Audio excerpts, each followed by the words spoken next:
मौलाना सरदार अहमद साहब रहमतुल्लाह अलैह के पास ना एक बूढ़ी अम्मा अपना बेटा छोड़ गई। तो हजरत साहब ने को 2 4 5 महीने रखा। तो बाद में उसकी अम्मा को बुला के कहा कि भाई तू बेवा है, बेटा तेरा यतीम है, मैं नहीं चाहता कि इसका वक्त ज़ाया हो। ये पढ़ने वाला कोई नहीं, सारे नहीं भाई पढ़ने वाले होते। अब यहाँ उलमा बैठे हैं, मैं बेअदब भी ना हो जाऊं। कुछ पूरे 8 साल लगा के भी आ जाते हैं, सनद भी उनके पास होती है। नाराज ना हो जाना, ये तो सब अच्छे लोग हैं। सनद होती है पर पता कोई नहीं होता। ये आला हज़रत ने लिखी है बात। सनद होती है, पूरी डिग्री होती है, उसमें कई लोगों के साइन भी होते। तो बहुत सारे तालिब इल्म ऐसे होते हैं जो मदारस में कहते हैं मैं फाजल फलाह हूँ, लेकिन कोई शय पास। तो मौलाना सरदार अहमद साहब मुहद्दिस आज़म पाकिस्तान रहमतुल्लाह अलैह उस बूढ़ी को कहने लगे तेरा बेटा खुंद देना, पढ़ना पढ़ाना इसने कुछ भी नहीं। तो यतीम बच्चे कल को तू कहेगी कि मेरे बेटे ने वक्त ज़ाया किया तो वापस ले जा। बूढ़ी अम्मा रोने लग गई, कहने लगी मैं पढ़ाने तो नहीं लाई थी, मैं तो आपको रब का वली समझती हूँ, मैं तो नौकरी कराने लाई थी। नौकरी हजरत अनस बिन मालिक कहते हैं मेरी अम्मा भी हुजूर की बारगाह में दे गई थी। हुजूर की बारगाह में ये नहीं कहा था कि या रसूलल्लाह पढ़ा दें, हाँ हाँ मैं जिम्मेदारी से बात कर रहा हूँ। ये नहीं कहा था हुजूर मुजाहिद बना दें, ये थोड़ी कहा था कि या रसूलल्लाह सल्लल्लाहु तआला अलैहि वसल्लम से मुफस्सिर मुहद्दिस मुहक्किक मुफ्ती बना दें। हजरत अनस की अम्मा कह गई थी सोनिया जब तक ये रहेगा ना आपकी नौकरी करेगा, ये घर के काम काज करेगा, ड्यूटी करेगा, हुजूर ये आपकी नौकरी करेगा। तो मेरे महबूब ने फिर दुआ कर दी, अल्लाह इसे बरकत अता फरमा। तुम समझता है खिदमत वाला खाली रह जाता है? जितना जायका खिदमत वाले को मिलता है, जो उसके नसीब में आता है, वो किसी का नसीब कहां भाई। हजरत अनस कहते हैं हुजूर ने दुआ कर दी, बरकत की। मुझे तो खेती बाड़ी आती भी नहीं थी, पर लोगों के बाग में साल में 1 दफा फल लगता था, मेरे बाग में 2 दफा लगता था। हुजूर ने दुआ कर दी अल्लाह इसे औलाद दे। फरमाते हैं मेरे बेटे, मेरे पोते, मेरे नवासे, मेरी बेटियां, फरमाते हैं मैं जिंदा हूं और मेरी 100 औलादे मौजूद हैं। परेशान हो गया 100 सुन के बच्चे 2 ही अच्छे, 100 औलादे मेरी मौजूद है। हजरत अनस मौलाना सरदार अहमद साहब के पास ना छोड़ गई बच्चा, कहने लगी हजरत जी मैं को पढ़ाने के लिए थोड़ा छोड़ गई हूँ, मैं तो इसलिए छोड़ के गई हूँ कि आप मेहरबानी करें खिदमत कराएं। तो हजरत जी कहने लगे कोई ऐसा काम ही नहीं, खिदमत वाला क्या कराऊं। कहने लगी पट्ठे पवा लिया करो जी। उन लड़ पेंदे ने कहने बच्चे काम कर दें मदरसे का। हालांकि अब कहां बच्चे काम करते हैं, अब तो गुजर गया दौर, अब तो बच्चे काम कराते हैं। अब बच्चे भी नाराज हो रहे हैं, घूर घूर के देख रहे हैं। सही कह रहा हूं आपको, बच्चे काम कराते हैं, बच्चे क्या काम करते हैं। कहने लगी ये चारा डाले करेगा आपकी भैंसों को। तो हजरत ने उसको कहा कि बीबी चारा मेरी भैंसों को डालने के लिए मैंने बंदा रखा हुआ है, तो तू जा ले जा। कहने लगी हाथ बांध के हुजूर मेहरबानी करे रख ले, चारा डालेगा। और पुत्र तवज्जो से चारा डालना हजरत की भैंसों को। रोने लगी, हजरत ने रख लिया, महीने का खर्चा भी देते। शाम को ना वो सारा दिन काम करता, शाम को आके पैरों में भी बैठ जाता। हजरत जी लाइन तेल थोड़ा सा, पैर ना दबा दूं। 8 साल साथ वाले पढ़ते रहे, ये बेचारा नौकरी करता रहा। मेरा रूप भी नहीं ते मेरा रंग भी नहीं, और मैनू यार मनान दा टंग भी नहीं। कभी कभी ना हजरत बिलाल हबशी फारग होते ना, तो नबी पाक की बारगाह में अर्ज करते हुजूर कोई काम तो नहीं, सारे हो गए, हुजूर जाऊं जरा, चले जाते। एक दिन सलमान फारसी कहने लगे या रसूलल्लाह ये बिलाल कहाँ जाता है। फरमाया जा देख के तो आओ। हजरत सलमान वापस आए तो आके रोने लगे, कहने लगे सोनिया जब यहाँ से जाता है ना तो जाके सैयदा फातिमा की चक्की पीसनी शुरू कर देता, बीबी साहबा के काम करने लगता है, घर में जाके स्नैन की ड्यूटी करता है, वहां भी काम यहाँ भी काम। वो चारा डालता रहा, उसने चारा डाला।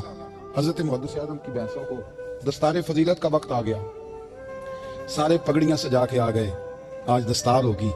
ये ना पीछे होके बैठ गया, क्योंकि पढ़ा ही नहीं था। तो दस्तार काहे की, दस्तार तो उसकी जो पढ़ेगा, हमने तो पढ़ा ही नहीं, हमने तो यार पढ़ा, घर पढ़ा, ड्यूटी करी। हजरत मुहद्दिस आज़म रहमतुल्लाह अलैह के यहाँ जब ऐलान होने लगा ना कि अब दस्तार होगी, तो हजरत ने पहला ऐलान उसका फरमाया। तो मजा वाला बंदा कपड़े भी कदी कदी बदलता है ना, वो कहता है जिस हाल में भी था मैं पलट के देखने लगा कि पढ़ा पढ़ाया तो है, कोई शय नहीं, तो ये माजरा क्या है। पीछे से उठ के आए, तो कहते हैं बाकियों की दस्तार किसी आलिम ने की, किसी सूफी ने की, लेकिन ये भैंसों को चारा डालने वाला जब आया तो मुहद्दिस आज़म ने फरमाया पगड़ी के बाल को कोई हाथ ना लगाए, ये सारी दस्तार मैंने करनी है। और फरमाते हैं हजरत बाल भी देते जाते थे, आंसू भी बहाते जाते थे, माथा भी चूमते थे, और फरमाते थे दस्तार के बाद चला तो नहीं जाएगा यार, मुझे तो इबादत भी नहीं रह गई, मुझे तो चाबियों को भी नहीं पता कौन सी कहाँ रहती है, जाएगा तो नहीं। तो रो पड़ा, कहने लगा सोनिया जाए तो वो जिसके पल्ले कुछ है हो, आता जाता तो है कुछ नहीं, मुझे किसने रखना है, मैंने कहाँ जाना है, इधर कहाँ तो इधर ही रहूंगा।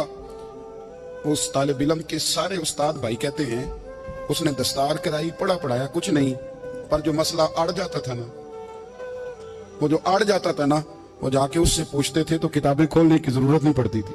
हजरत बिलाल हबशी कभी सिपा सालार बने थे किसी जंग में, किसी सूबे के गवर्नर बने हो? बोलो तो सही यार। उनका तारुफ क्या था? नबी करीम के गुलाम। हुजूर के ना जो जाती मामलात थे ना, 20 अंसारी नौजवान थे जो हर वक्त नबी पाक के पास खड़े रहते थे कि हुजूर को हुक्म करें। 20 और 34 से लेकर 40 तक गुलाम हर वक्त हुजूर की बारगाह में रहते। हजरत बिलाल हुजूर के जाती मामलात की खिदमत करते थे। कोई ऐसी वो जो तबलीग की या दावत की या जंग की या जिहाद की कोई ड्यूटी नहीं वो करते, जाती खिदमत सरकार की। हजरत उमर फारूक वो शख्स है कि जिन्होंने कभी किसी बंदे को खातर में नहीं लाया। लेकिन जब हजरत बिलाल आते थे ना तो जनाब उमर उठ के खड़े होते थे, कुर्सी छोड़ते थे और फिर एक नारा लगाते थे, कहते थे या बिलाल अंता सैयदुना, बिलाल तू हमारा सरदार है यार, तू हमारा। यानी इश्क का ज़ौक पूरा करना उन्हें भी आता था। इसलिए मेरा मशवरा है, मेरी राय है, और जो मेरा हुक्म मानने वाले हैं उनके लिए मेरा हुक्म है कि ज़ौक ना कभी भी खराब करना, कभी भी ना ज़ौक ना खराब करना, अपना लुत्फ। मैंने कई दफा, मैं पहली दफा मदीना शरीफ हाजिर हुआ तो एक बाबा जी मेरे आगे आगे थे, तो उनको ना धक्के मार रहा था। वो सामने खड़े होते हैं ना, अल्लाह खैर फरमाए, अपनी अपनी ड्यूटियां ना, उनकी भी एक ड्यूटी है ना जी।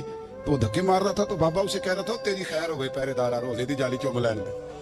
उन्हें फिर धक्का मारा तो फिर उन्हें कहता तेरी खैर हो पहरेदारा। मैंने, वो बिल्कुल अनपढ़ बाबा जी थे पर मुझे उन्होंने बहुत बड़ी बात समझा दी, मैंने उनसे बड़ा सीखा, मिंबर पर जिक्र कर रहा हूं। वो तीसरी दफा फिर धक्का मारा, तेरी खैर हो पहरेदारा, रोजे दी जाली। तो बाबा जी बाहर निकल आए तो मैं भी पीछे निकल आया। तो मैंने कहा बाबा जी यहाँ कुछ इन्होंने बांग्लादेशी और हिंदुस्तानी भी रखे हुए हैं, पर ये तो अरबी था खालस।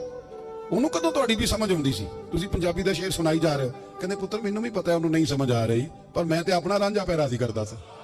ਮੈਨੂੰ ਪਤਾ ਹੈ ਉਹਨੂੰ ਉਹ ਯਾਰ ਅਸੀਂ ਰਾਂਝਾ ਵੀ ਤੇ ਰਾਜ਼ੀ करना है कि नहीं, कि सारी जिंदगी किलो काल के झगड़े में पड़े रहना है। ऐ इश्क तेरे सदके जलने से छुटे सस्ते, जो आग बुझा देगी वो। और एक जगह पे आला हजरत कहते हैं जान दे दी वादा दीदार पर, हमने जान दे दी। खाली उसने वादा किया था कि आऊंगा, आया नहीं था, पर जान हमने पहले दे दी। तो इसलिए ना ज़ौक, शौक, प्यार, वारफ्तगी, मोहब्बत असातिज़ा के लिए, बुजुर्गों के लिए, उलमा के लिए, मशाइख के लिए, बड़ों के लिए ना ज़ौक ना कभी खराब होने पाए। अल्लाह आपको सलामत रखे। और कुछ दुआएं मैंने दे दी हैं, कुछ अल्लाह जानता है मेरे दिल में है, वो मैं देता रहता हूँ। अल्लाह आपको हमेशा शाद आबाद फरमाए।